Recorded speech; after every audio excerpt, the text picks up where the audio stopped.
We're going to elect, that is, re-elect Lincoln in a moment. The election of 1864 being one of the, without a question, crucial turning points in the war, in a war that was so political. But spare the poets.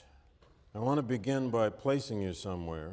The ending of the Civil War, of course, was for thousands upon thousands, really millions of Americans, a confrontation with death on a scale they'd never known, never experienced, and frankly never have again. There's a marvelous new book on this, two new books on this. One in particular by Drew Faust, whom you've read already, a book called The Republic of Suffering, which I recommend to you. It just came out a couple months ago, which is all about the death culture that the Civil War bred. Our greatest death poet was Whitman.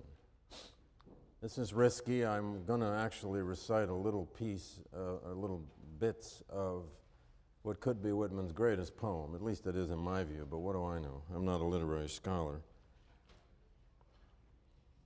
But there are ways in Whitman's When Lilacs Last and the Dooryard Bloom that he is actually anticipating what's going to happen with time to the problem of how Americans will remember this ghastly bloodletting they've just experienced. It's, of course, the poem about Lincoln's death. Whitman really had a thing about Lincoln, as you may know. He wrote possibly the only poem that ever rhymed in his magnificent collection, "O Captain, My Captain," in relation to Lincoln's death. But Lilacs is a masterpiece. It's the poem he wrote to try to imagine the funeral train of Abraham Lincoln. The train that took some 20 days, 3 coffins, because 2 got damaged. It stopped in, I forget now, 16, 17 different cities, and this incredible tour all over New England, and then all across the North and the Midwest, and finally to his burial in Springfield, Illinois. And what Whitman really wrote here was a kind of a calming, it's written in a mood of a kind of a calming, depoliticized contemplation on what Whitman called the fathomless, sure-winding arms of cool enfolding death. But it's very much directly about Lincoln's death. And Whitman imagines a songbird, calls it a warbling. And he says he hears this warbling, singing a solitary song, his words, of the bleeding throat, death's outlet song of life. For well, dear brother, he's speaking to the bird now. For well, dear brother, I know, if thou wast not granted to sing, thou wouldst surely die. And he's trying to use the bird. Go read this poem. Read it 3, 4, and 5 times. He's trying to use the warbling, the song sparrow, as a metaphor for all of America. How shall I warble? Here he gives voice to the bird. He even writes lyrics for the bird. How shall I warble myself for the dead one that I loved? It's like an offering. Whitman picks a sprig of lilac, he says, and places Abraham Lincoln's funeral train in the setting of what he calls ever-returning spring across the vast landscape of America, from east to the prairie. It was April. Like now, a little later, lilacs were in bloom by late in the month. And it comes to this magnificent verse. Over the breast of spring, the land amid cities, amid lanes and through old woods, where lately the violets peeped from the ground, spotting the gray debris, amid the grass in the fields, each side of the lanes, passing the endless grass, passing the yellow speared wheat, every grain from its shroud in the dark brown fields uprisen, passing the apple tree blows of white and pink in the orchards, carrying a corpse to where it shall rest in the grave, night and day, journeys a coffin, And then he says the bird must sing its carol of death. And the poet tries to give words to the music. Yet one senses that even Whitman, with all his powers, could not match the little warbling's power to deliver what he calls that powerful psalm in the night. This is a poem of grief for the whole country. He's trying to capture the meaning of death, all that death caused in the Civil War, if it's possible. But he gives the job to a tiny little bird. Whitman himself, he says, is left with visions, his words, of battle corpses and the debris of all the slain soldiers of the war in his head. The funeral train passes by all the images the poet can muster, and then he's just left to say, his words, the living remained and suffered. Now,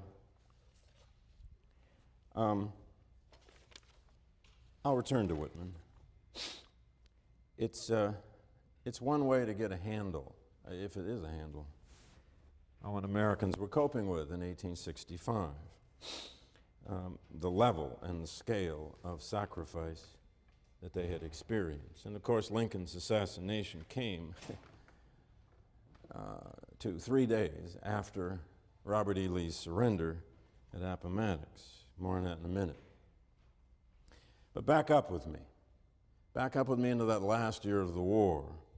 It was still possible for the South to win its version of a victory as late as, I'd say, August of 1864. I suppose you could even say September, but after the fall of Atlanta, it wasn't likely.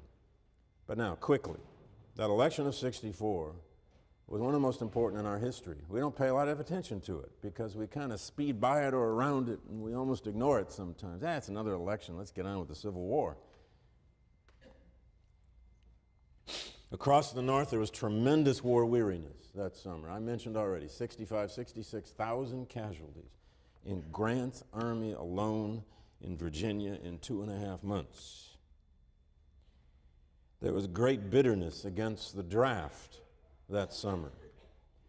Now, in the end, only about 6-7% of all Union soldiers will actually be draftees, but there was tremendous resentment against it. In the North, there were the Peace Democrats, or sometimes that's what they were called. Sometimes they were called Copperheads, named for the snake. Copperheads usually, though, were those people who somehow were deemed truly disloyal to the Union and actually were engaging in machinations and conspiracies to overthrow the Union. That's always been an open question. There was an effort within the Republican Party as early as May and June of '64 to dump Lincoln in place of either Salmon Chase, a member of Lincoln's cabinet, his attorney general, and read Doris Kearns Goodwin's Team of Rivals if you want to know just how much Chase was scheming to dump Lincoln as his own attorney general. Chase may have had the most beautiful daughter in Washington, Kate Chase, but he had no style.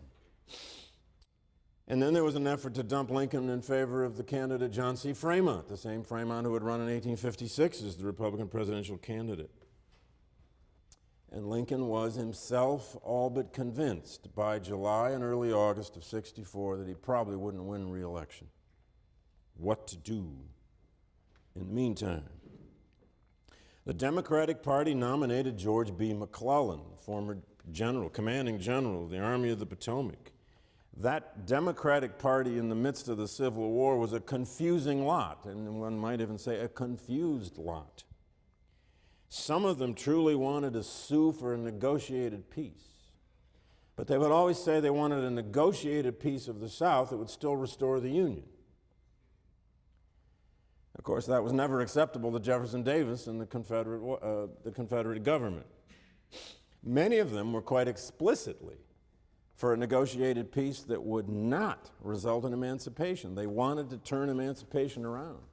They wanted a union without emancipation. That is exactly what McClellan wanted.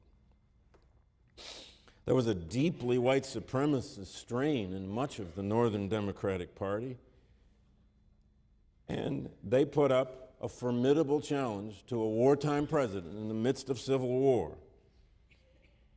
They painted Lincoln and the Republicans as what they constantly called miscegenationist. They used the term all the time. The Republicans were going to make whites and blacks marry each other. They called Abraham Lincoln in this campaign Abe the Widowmaker. They were already waving the bloody shirt that would become so ubiquitous in the wake of the war, blaming Lincoln for all the death. They also referred to him as Abe the Nigger Lover.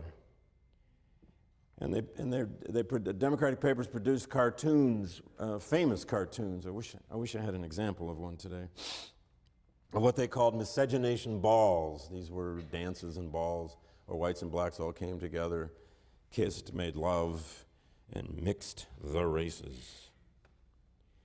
What Lincoln desperately needed was battlefield success to alter Northern war morale, and of course, they got that.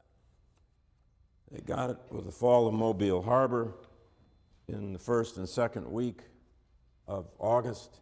Admiral David Farragut, in the largest naval engagement of the war, took Mobile, the last major southern seaport, to come into Union hands, and then especially with the fall of Atlanta on the 4th of September of 64, 3rd of September, sorry. And then in the month of September, further victories by Philip Sheridan's cavalry in the Shenandoah Valley, driving Confederate armies basically out of the Shenandoah Valley, made it now possible to say that the war was on a course of Union victory, that the Confederacy was in a state of near collapse. And when the election came, the votes were there.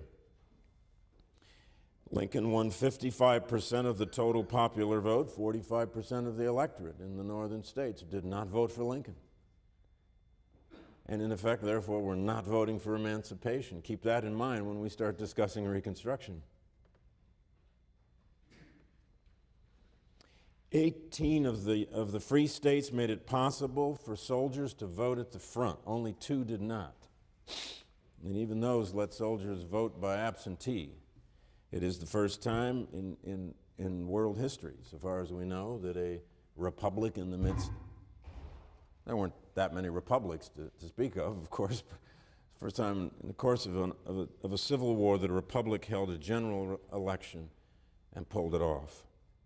Most importantly, Lincoln won an extraordinary 78% of the soldier vote, of all those hundreds of thousands in the Army and Navy, and they voted in droves. It was, that election, a referendum on the war, and it was a referendum on its purpose, and it was a referendum, therefore, on emancipation. One of the most extraordinary events that happened in that election season was in the 3rd week of August of '64, Lincoln invited Frederick Douglass to come to the White House. They had met the year before in August in '63, but that was at Douglass's own prodding. In '63, Douglass had gone to the White House to complain about unequal pay and brutal discriminations against black troops in the Union armies. And he got an audience, at least for a while, with Lincoln, the first time they met. Beginnings of a remarkable relationship. But in '64, Lincoln invites Douglass, and Douglass didn't know what he was going to be asked to do.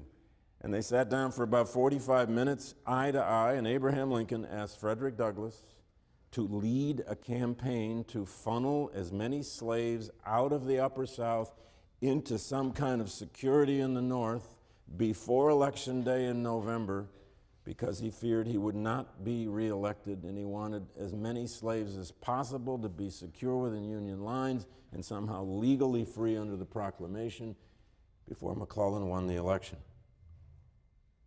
Now, frankly, Douglass was stunned. Here was Abe Lincoln asking him to be John Brown, sort of. He could hardly believe it. And he left there with a whole new kind of conception of Lincoln, frankly. Not entirely new. He was already working on that. But he went back home to Rochester, New York, and he organized about 15 or 16 agents by letter and telegram in late August and the first week of September all over the North. He didn't have a clue how he was really going to do this or how much the Army was really going to help him. But he started calling all his old friends in the abolition movement and a lot of the people who had been recruiting black troops and said, help me. We're going to funnel slaves out of the South. I don't know how, but help me. And then came the fall of Atlanta, a couple of Sheridan's victories in the Shenandoah, and the whole scheme was called off. But it's a measure of Lincoln's own sense of reality that he was about to lose. All right, the war ended, of course, in great part with the surrender at Appomattox, and then with the surrender of Joseph Johnston to Sherman in a farmhouse in central North Carolina about 10 days later. April 21st, I believe. Let me discuss that briefly. It's an extremely important moment and event, and the terms of that surrender are extremely important for what's to come. In a war that had become so political, so much about morale, so much about public opinion, so much about the will of two peoples to see it through, the surrender terms were actually almost utterly apolitical. I had a couple photos up here. I don't know if you can see this very well. Oh. This is one of many photographs that Matthew Brady and his troupe of photographers took of Richmond after it fell, April 5th, 1865. As so many journalists now started saying, the United States was finally an old country because it had ruins. Isn't that great? You need some ruins to have a history. Well, Richmond fell 5th of April of 65, and Lee's army did escape. He was experiencing tremendous desertion. He escaped westward.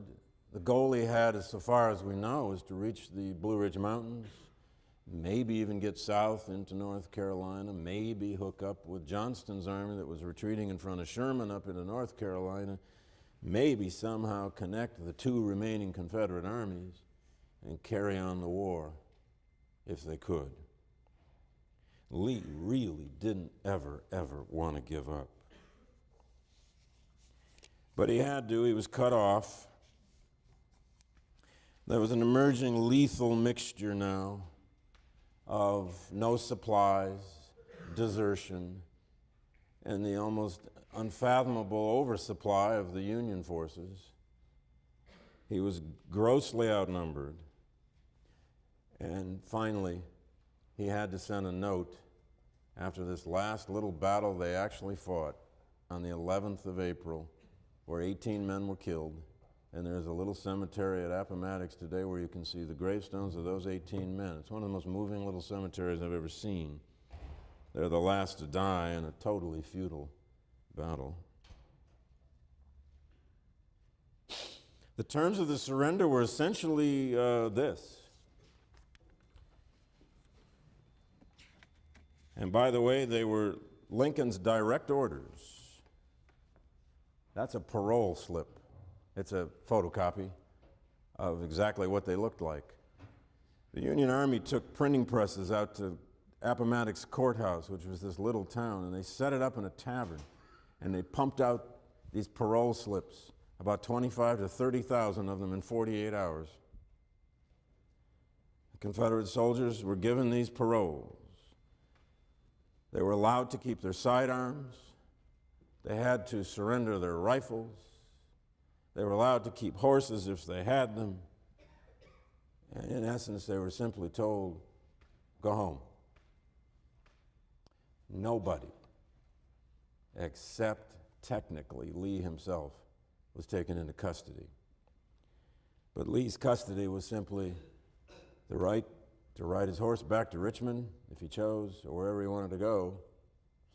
And he was technically put under house arrest, not allowed to leave his house for some period of time, but never charged with anything.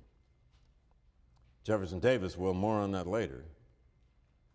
Alexander H. Steven, the vice president, will technically be charged, although never tried. Davis will be charged, but never tried.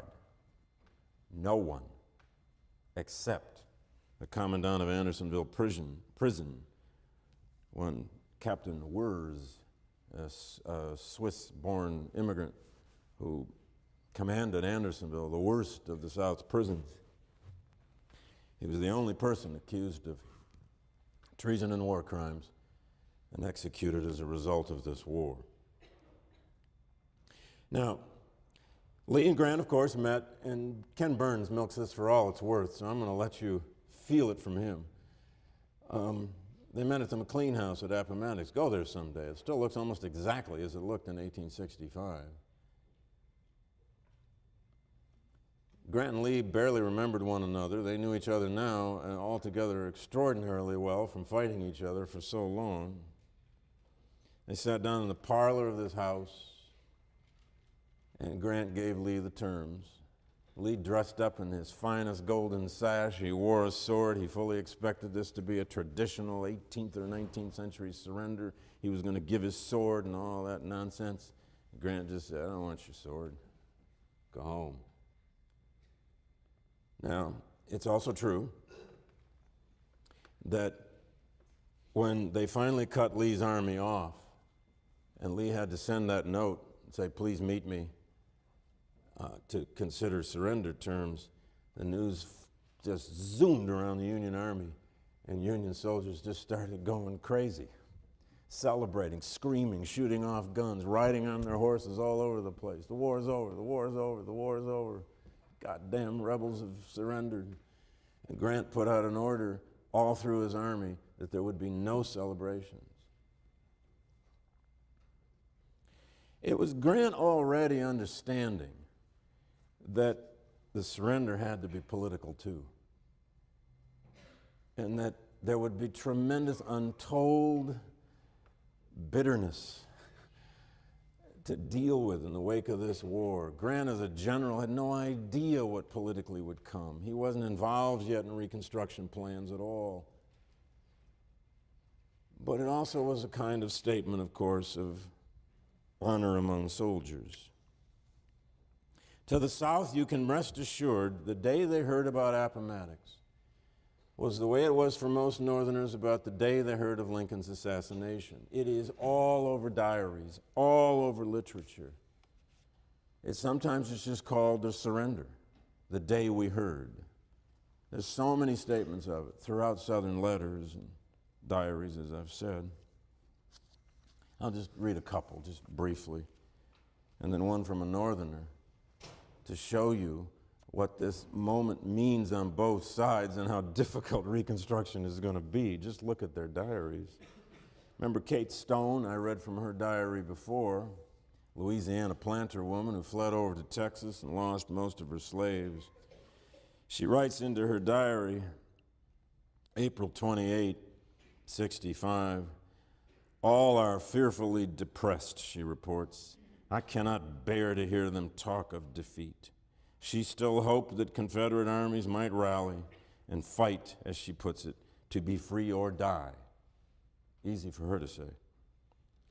On May 15, she opened a journal entry with this definition that I may have read before, where the first words are conquered, submission, subjugation.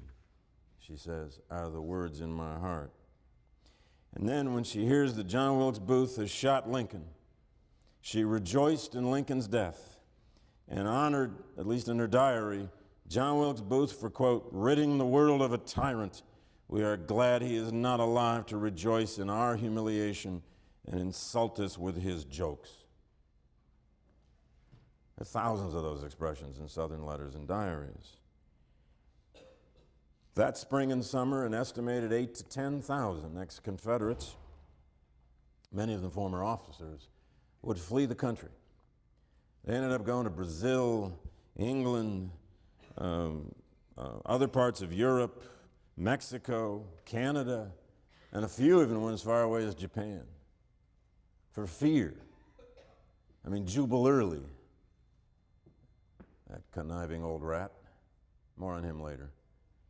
He ran to Mexico. He was certain they were all going to be executed, at least the officer corps of Lee's army.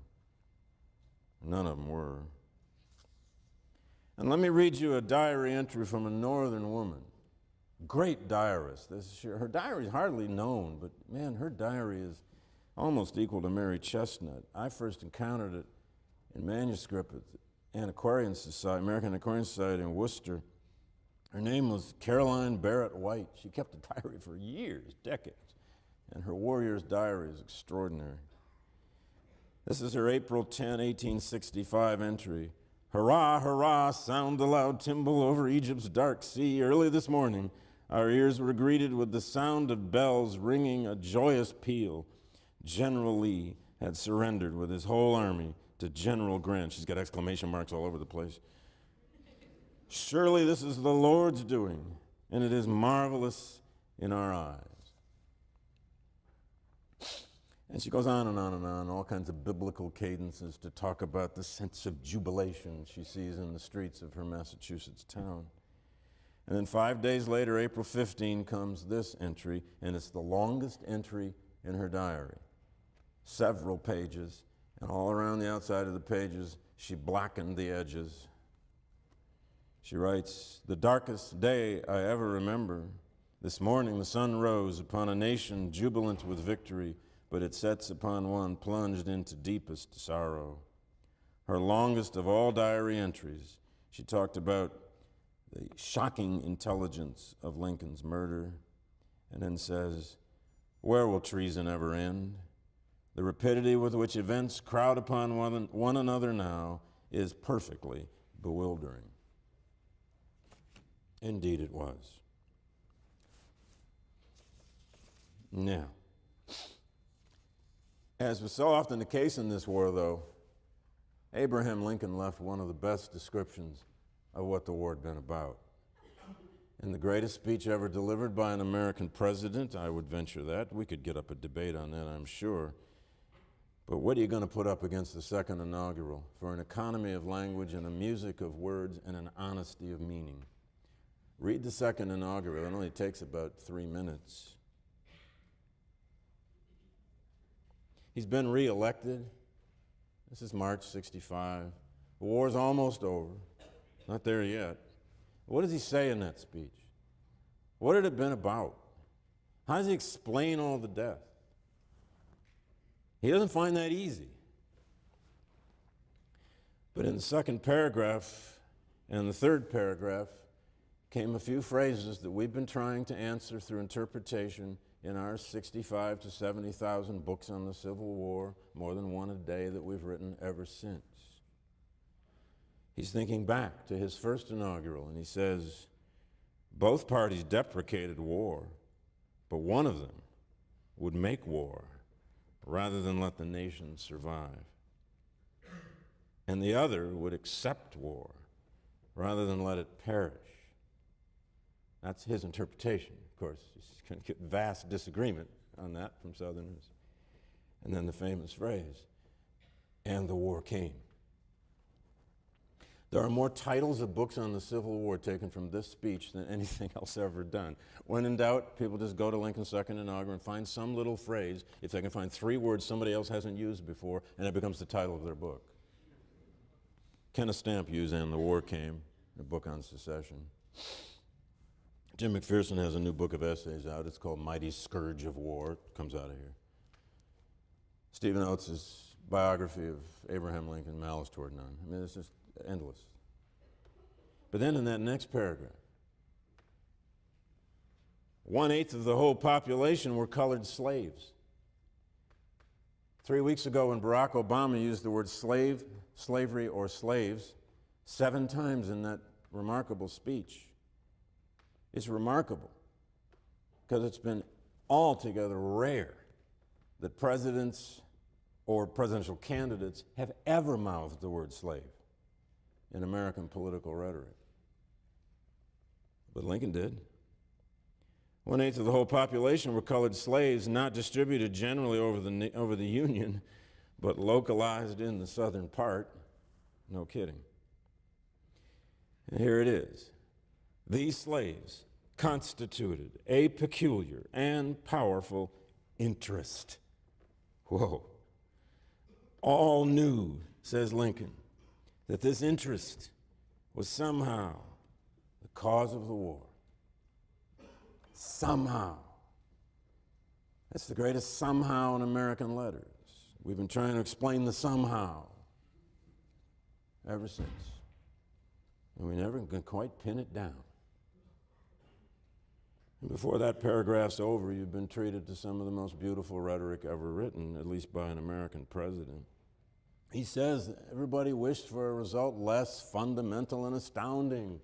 We didn't want all this revolution, but that's what we got.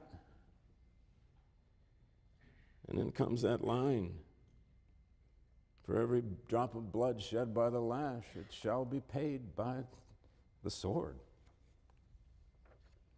You can't hear it or read it and not know what the war had been about. Now, we're going to deal in the next several lectures about the extended question of results of this war and consequences, short and long term. And there are many things we can put on that list, to say the least. And let me just give you a short list to begin with. And we're going to come back to so much of this. Quick list. Just keep it handy. And some of them are actually signaled in that second inaugural.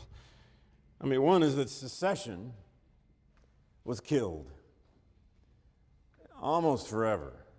I mean, now and then you hear about the Upper Peninsula of Michigan wanting to secede or something. Texas once in a while gets back on its heels and says don't mess with Texas and says they're going to secede. And some parts of the country say go ahead.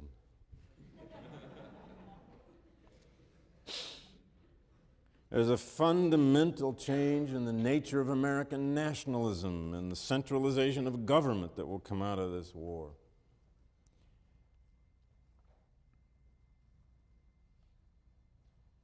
Eleven of the first 12 amendments to the U.S. Constitution had been written to limit national power. This is fundamental. It's one of Lincoln's less fundamental and astounding results. 6 of the next 7 constitutional amendments will be directly to increase federal power. More on that as we do Reconstruction.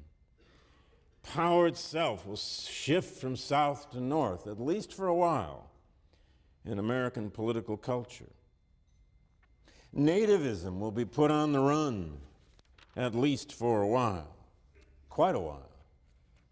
I mean, the old nativist party and all that nativism of antebellum America, I mean, what are you going to do with all that xenophobic nativism in the wake of a war where 1 of every 4 Union soldiers was foreign born? And now they're U.S. citizens claiming pensions on the U.S. government for saving the Union. Thank you very much. What nativist party is going to get any traction with Union veterans in the 1870s? None. The labor movement and the women's rights movements, on the other hand, are going to be crippled, not ruined, but crippled by the Civil War, by the authoritarianism of war, all its centralization. And emancipation, of course, ushered into national life all sorts of new challenges, new ideas, new meanings, and this most difficult American idea of all, racial equality. God, what are you going to do with that now? It's been taken out of, it's been unshucked from its shell by war. Oh, there'll be 1,000 meanings. We'll come back to 6 or 7 of them. Now,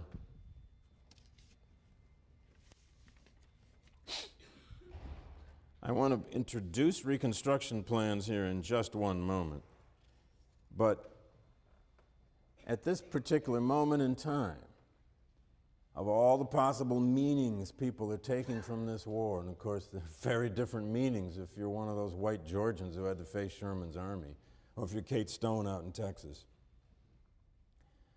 or if you're a widow of your husband and 4 of your sons who've died in the war. I mean, they're you know, many, many, many different individual stories.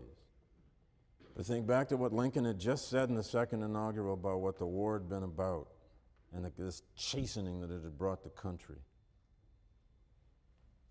One of the most remarkable documents left from this massive documentation of this war and of emancipation is this letter. Perhaps you've seen it before. It's getting reprinted now and then. It's a letter written by a former slave whose name was Jordan Anderson. How many of you have read Jordan Anderson's letter before? Good, the grad students have. Better have, yes. Well, this is in the summer of '65. What had the war meant? Jordan Anderson had been a slave in Tennessee. He's living in Ohio now. The war is over. He gets a letter from his old master, whose name was Colonel P.H. Anderson. Jordan's living in Dayton, Ohio. And he writes back, Colonel Anderson. Says, thank you very much for your letter. Anderson wants him to come back. Dear sir, I got your letter and was glad to find you had not forgotten old Jordan and that you wanted me to come back and live with you again, promising to do better for me than anybody else can. I have often felt uneasy about you. I thought the Yankees would have hung you long before this for harboring rebs they found at your house.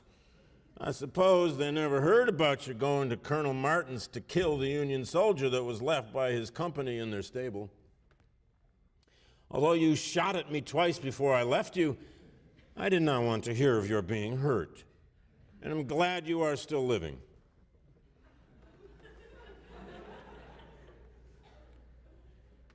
It would do me good to go back to the dear old home again, see Miss Mary and Miss Martha and Alan and Esther and Green and Lee.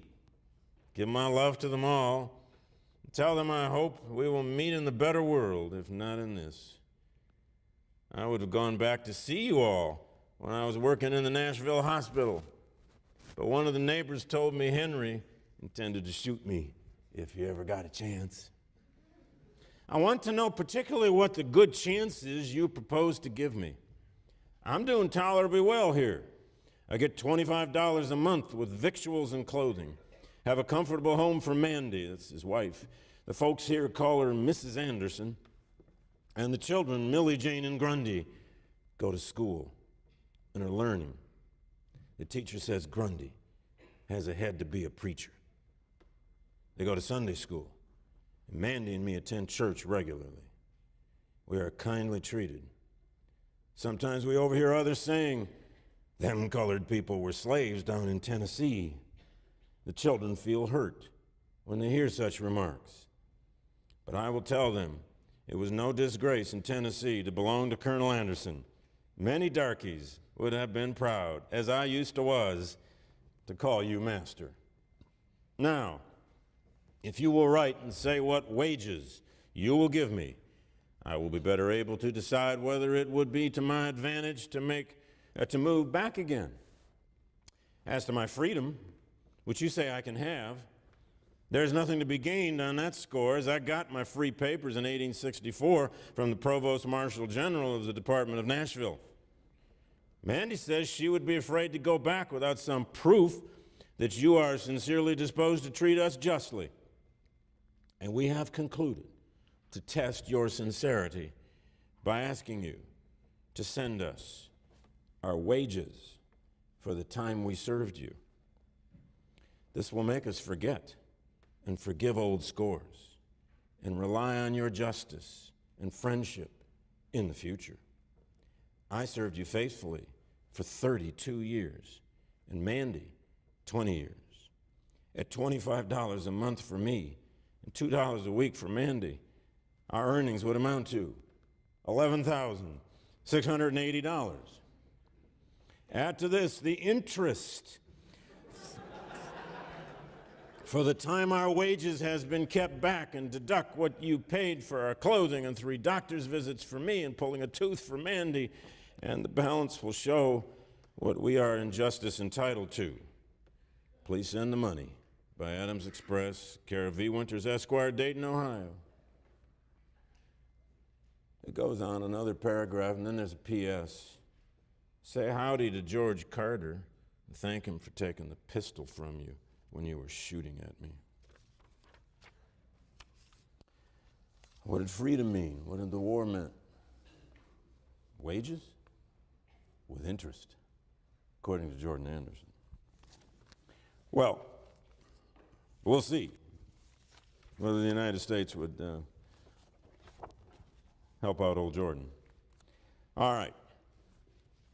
Now, Reconstruction is, of course, that 10 or 11 year period of American history that sometimes, too often, I don't know how it was taught to you, but sometimes, too often, we skirt through.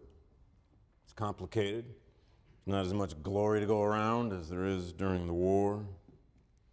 It's fraught with some skullduggery and corruption on an unprecedented scale on all kinds of sides. It's a time of enormous imagination and experimentation in politics and law. It's also the time in American history when we had by far our largest level of domestic terrorism and violence. Good deal more on that in the weeks to come. But Reconstruction policy, of course, began during the war. The debates over Reconstruction policy began during the war. And it is, one second, excuse me.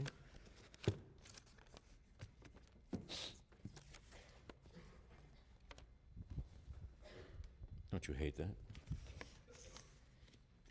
Now, what did I do?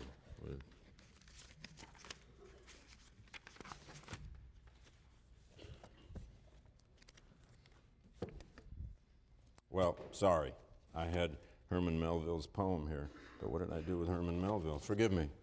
Check that, as the old sports announcer used to say. The policies on Reconstruction took 2 paths, and those paths begin as early as late 1863, and they are especially being debated in the federal government in 1864, and they are ripe by the end of the war in 1865. Lincoln's basic approach to Reconstruction, when and if they could end the war, win the war, and stop it, was to make Reconstruction as fast as possible, as lenient as possible. Remember these 3 things, you're going to hear it again. As fast as possible, as lenient as possible, and as much as possible under presidential authority, not Congress. He's going to fashion his so-called 10% plan, which I'll explain next time, but it in essence meant that he wanted 10% of the white voting population of a former Confederate state to take a loyalty oath to the Union, to redraw a new constitution, denounce secession, accept emancipation, and they would be readmitted to the Union under presidential authority. And he wanted to do as much of it as possible during the war, because when the war ends, he could lose his presidential war powers. In Congress, in his own party, led by Thaddeus Stevens in the House and Charles Sumner in the Senate, and you'll learn a good deal more about them in the 2 weeks to come, there's a very different approach to Reconstruction. The congressional radicals, as they become known, Republicans all, want a Reconstruction that is longer, harsher, and under congressional control. Now, Lincoln won't be around, of course, to engage in this battle after the war is over, but he was there during the war, and they had quite a tussle over imagining how Reconstruction would happen. Now, if you want to get a sense of Lincoln's approach to Reconstruction, you can read the last paragraph of the second inaugural about malice toward none and charity for all and binding up the nation's wound and so forth. But there's also the statement he made in his last cabinet meeting, the last meeting he had of his cabinet before he went to Ford's Theater, literally that night. He said to his cabinet, and I'm quoting, "I hope that there will be no persecutions, no bloody work after the war is over. No one need expect me to take any part in hanging or killing these men, even the worst of them. Frighten them out of the country, open the gates, let down the bars, scare them off. But enough lives have been sacrificed." That's one approach. But that is not the approach of the leaders of the congressional Republicans, some of whom would have wished for there to be some treason trials and executions. But short of that, they want a Reconstruction that's going to reshape the American polity, rewrite the U.S. Constitution, and remake Southern society. Now, anyone I ever run into who says Reconstruction is too complicated and not interesting, I don't understand it. Because how can you have that kind of thing happening and it not be interesting? But I found Melville. Sorry. Let me leave you with this. Spare the poets. Melville wrote this little poem after Lincoln was murdered. Listen to what he says. Good Friday was the day of the prodigy in crime, when they killed him in his pity, when they killed him in his prime. Of clemency and calm, when with yearning he was filled, to redeem the evil willed. And though conqueror, be kind. But they killed him in his kindness, in their madness and their blindness, and they killed him from behind. There is sobbing of the strong and a pall upon the land, but the people in their weeping bear an iron hand. Beware the people weeping when they bear the iron hand.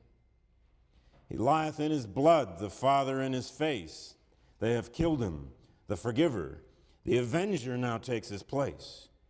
The avenger wisely stern, who in righteousness shall do what the heavens call him to. And the parricides remand, for they killed him in his kindness, in their madness and their blindness, and his blood is on their hand. There is sobbing of the strong and a pall upon the land, but the people in their weeping bear the iron hand. Beware the people weeping when they bear an iron hand. The whole history of Reconstruction has always been a debate, really, over how iron the hand should have been. Thank you. See you next week.